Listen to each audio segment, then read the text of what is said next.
Oh, goodness. Yay. Hey, that's very kind of you to say no audio. I had no idea. Can you hear me now, Black Logan?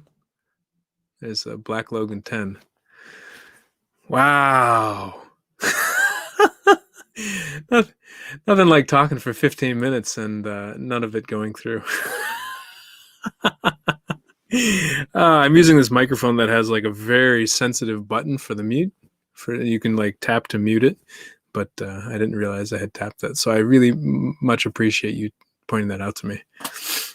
I mean, that's the essence of life. We make mistakes like this all the time, and we're lucky if somebody points it out. I mean, I had seen people coming on and going off the show for the last 15 minutes, but nobody said a single thing. Ha! Oh man. And they could think, oh, this guy doesn't know what he's doing. But it helps so much when somebody can point out little things like that. Um, and I guess that ties into the political space and just that how much are we hurting each other and doing things to each other and we don't even know it. We don't know it because the other person doesn't tell us. They assume we're supposed to know that we're doing something that hurts them. Oh, you should have known that. You should know how I feel. You should know I didn't like that. You should know that it really bothered me. How should I know? You didn't tell me. Oh, I mean, come on. It's obvious. Well, it's not obvious to me. Like, I didn't know. I could have gone, what, a day or a week or, a couple months not knowing some things. Um, with this one, I may have finished the whole call and then uploaded it and maybe didn't listen to it and then would have had no idea until maybe tomorrow. It's just, I think politically we can get ourselves into the same binds that we get ourselves into personally, where we're experiencing pain, we're experiencing anger, and we don't tell the other person. I can't tell you how many people I've talked to with my work based on emotions and emotional conflict. And they'll be like, I'm so angry at this person. I can't believe they would do that. I said, well, did you tell them you're so angry at them? No, I can't tell them. They should know I'm so angry. It's obvious that I'm angry because I did this and this and this. They should totally know. And I'm thinking, they probably don't know, or they may know that you're angry, but have no idea what specifically is making you feel so angry. So communicating to that one could help you just get it off your chest. They say, get it off your chest, get the monkey off your back. There's a reason we have these cliches about opening up and finally sharing information. But two, it could help them understand what they're doing or not doing that's contributing to it. Sometimes it has nothing to do with them, or maybe just like 5%, a tiny little bit is related to them. It's the straw that broke the camel's back that puts it over the edge. But most of it may be frustration from losing a job. For example, there was someone on, I think it was CNN today, or maybe it was NBC. I can't remember. I think it was NBC. They were talking to someone who was a supporter of QAnon. And they asked the guy, like, oh, when did this all start? He says, I lost my job because of the pandemic. I think he was a DJ or something like that. I lost my job because of the pandemic. And then I got into QAnon and all this stuff.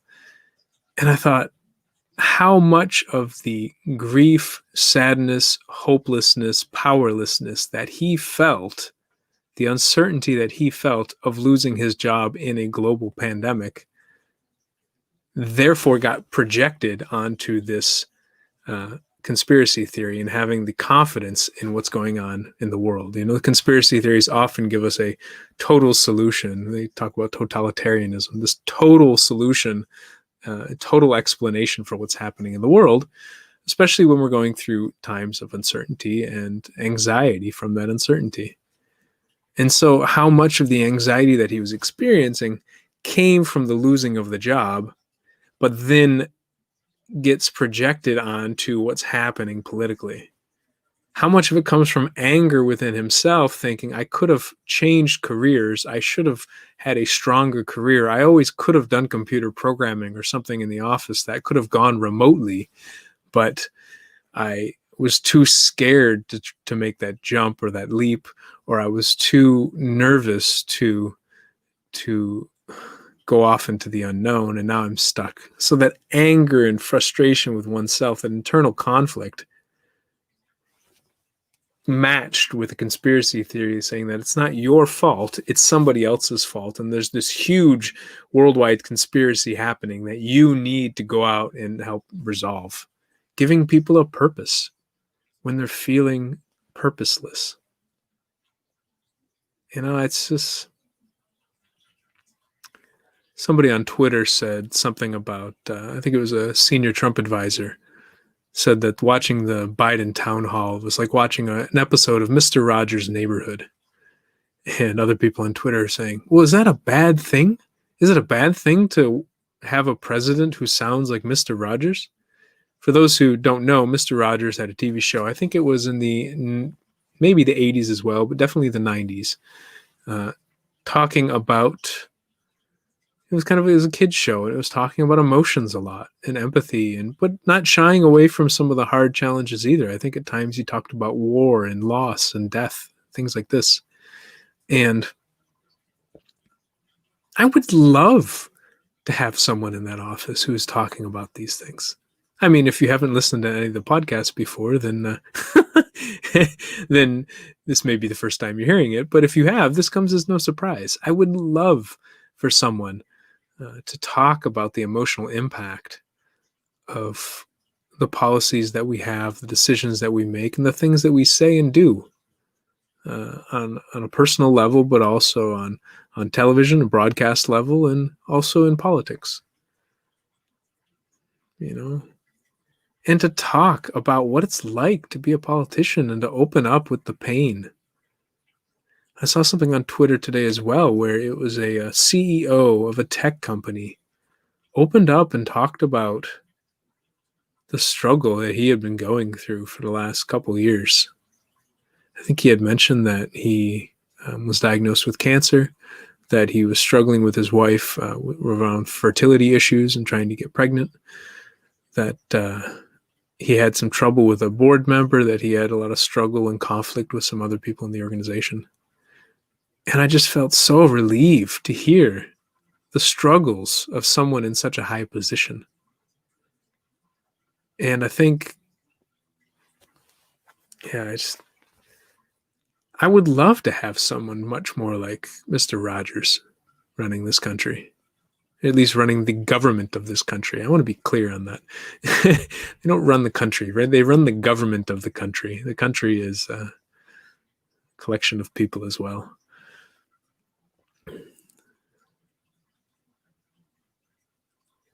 I don't know. It's just, there just seems to be so much, in some groups, there seems to be so much resentment and anger towards other groups. And again, it's easy to say that, oh, it's just this one group that suffers with this problem. But I think most of us suffer with it in different ways. Most of us hold grudges against types of people that we have met, towards specific people, but then we extrapolate it towards types of people. So, for example, I'm still trying to work on it, but I probably hold strong grudges towards people who lie directly to my face, because it has happened 1, 2, 3, 4, at least with 5 people in my life. And so it really, really bothers me when someone can just look me directly in my eye and lie straight to my face. Not dance around the topic, but just lie. And so for me, I hold a lot of anger towards that type of person. And I want to get better at releasing it, because it's something that happened in the past, and it can prevent me from interacting very well with some people in the future, because I may automatically jump into that assumption that, oh, this person is lying to me. They're willing to lie right directly to my face. I can't deal with this person. But they may not be. They may actually be telling the truth. But there's a part of me that may jump in and give that suspicion. And I think many of us have this general characteristic towards groups of people. I mean, it depends on the person, but I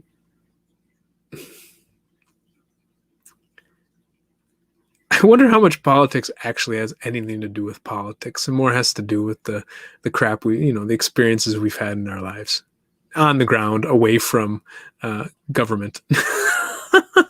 oh, I'm tired. I spoke for 15 minutes without anyone hearing me. I'm realizing I don't like doing these shows at night. If there's more people on, maybe I feel a little more excited, but doing it at night without the people, I'm starting to kind of decrescendo. Feel like my day is done, the sun is down, don't have the energy. Yeah, it's okay. I mean, part of life is really just experimenting and trying things and seeing how it goes, and then having the courage to either stick with it or to change course.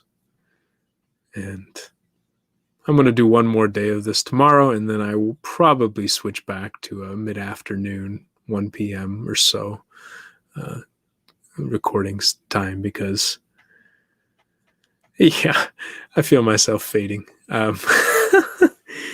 Anyways, I've laughed a lot. I've said some things, danced around here and there, but I think the 2 different town halls showed me that one person seems to be feeling a lot of anger and seems to believe that life is unfair, that he is being treated very unfairly, which is Trump. And I think Biden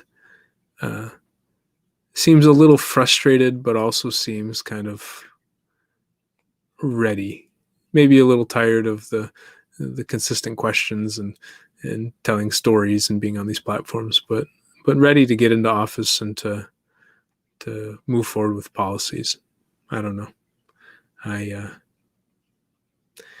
Everyone's entitled to their own opinion, and no matter what I say, people will always have their own opinion. That's part of life. If we all believed the same and felt the same and moved the same, life would probably be pretty boring.